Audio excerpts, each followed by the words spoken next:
ನಮಸ್ಕಾರ. ಟಿವಿ 13 ಕರ್ನಾಟಕ ಸುದ್ದಿವಾಹಿನಿಗೆ ನಿಮಗೆಲ್ಲರಿಗೂ ಸ್ವಾಗತ. ನಾನು ನಿಮ್ಮ ರಚನಾ ಚಂದ್ರಶೇಖರ್. ಹೆಡ್ಲೈನ್ಸ್. ಬಿಎಸ್ಎನ್ಎಲ್ ಬಳಕೆದಾರರಿಗೆ ಗುಡ್ ನ್ಯೂಸ್. 4 ರೂಪಾಯಿಯ ಪ್ಲಾನ್ ಕಂಡು ಖಾಸಗಿ ಕಂಪನಿಗಳು ಶಾಕ್. ಮಂಡ್ಯ ಅನಾಥಾಶ್ರಮದಲ್ಲಿ ಊಟ ಸೇವಿಸಿದ 29 ವಿದ್ಯಾರ್ಥಿಗಳು ಅಸ್ವಸ್ಥ, ಓರ್ವ ಮೃತ್ಯು. ವೇದಾಂತ ಇಂಡಿಪೆಂಡೆಂಟ್ ಪಿಯು ಕಾಲೇಜನ್ನು ಅಧಿಕೃತವಾಗಿ ಉದ್ಘಾಟಿಸಲಾಯಿತು.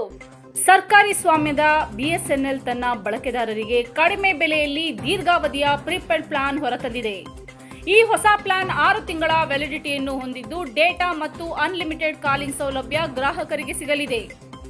ಬಜೆಟ್ ಸ್ನೇಹಿ ಪ್ಲಾನ್ ಬಿಡುಗಡೆಗೊಳಿಸುವ ಮೂಲಕ ಗ್ರಾಹಕರನ್ನು ಸೆಳೆಯುವ ಗುರಿಯನ್ನು ಬಿಎಸ್ಎನ್ಎಲ್ ಮಾಡುತ್ತಿದ್ದು, ಇದು ಖಾಸಗಿ ಟೆಲಿಕಾಂ ಕಂಪನಿಗಳಿಗೆ ಸವಾಲು ಆಗಲಿದೆ ಎಂದು ವಿಶ್ಲೇಷಣೆ ಮಾಡಲಾಗುತ್ತಿದೆ.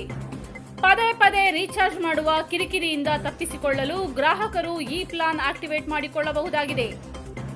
ಖಾಸಗಿ ಟೆಲಿಕಾಂ ದೈತ್ಯರ ವಿರುದ್ಧ ಮಾರುಕಟ್ಟೆಯಲ್ಲಿ ತನ್ನ ಉಪಸ್ಥಿತಿಯನ್ನು ಬಲಪಡಿಸಿಕೊಳ್ಳಲು ಬಿಎಸ್ಎನ್ಎಲ್ ಕಡಿಮೆ ಬೆಲೆಯ ಪ್ಲಾನ್ಗಳನ್ನು ಬಿಡುಗಡೆ ಮಾಡುತ್ತಿದೆ. ಇದರ ಜೊತೆಯಲ್ಲಿ ನೆಟ್ವರ್ಕ್ ಅಳವಡಿಕೆ ಕಾರ್ಯವು ಅತ್ಯಂತ ವೇಗದಿಂದ ಸಾಗುತ್ತಿದೆ.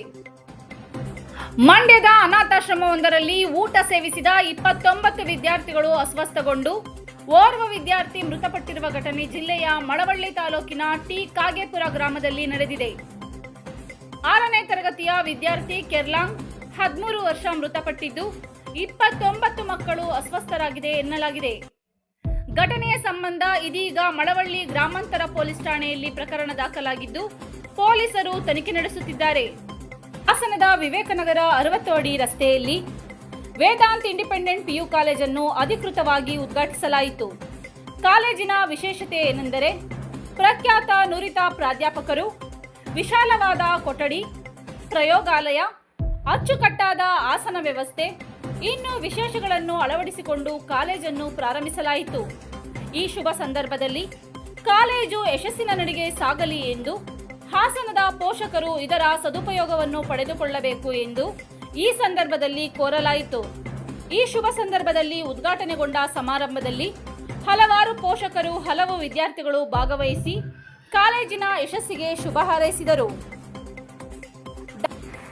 Doctor MD Venkateshamurthy PhD principal, doctor Raghavendra PhD, Shri Umesh MS CBED, doctor Venkatesh IIT, doctor Basavaraj NR Srikanth MSc central university Hyderabad, Ramesh BK MSc, Shri Dinesh IIT Madras, doctor Ramachandra Rao, Shri Srinivas Murthy MNC, ಶೇಷೇಗೌಡರು ಹಾಸನ ಹಾಗೂ ಇನ್ನಿತರ ಪ್ರಾಧ್ಯಾಪಕ ವರ್ಗ ಮುಖ್ಯ ಗಣ್ಯರು ಭಾಗವಹಿಸಿದ್ದರು.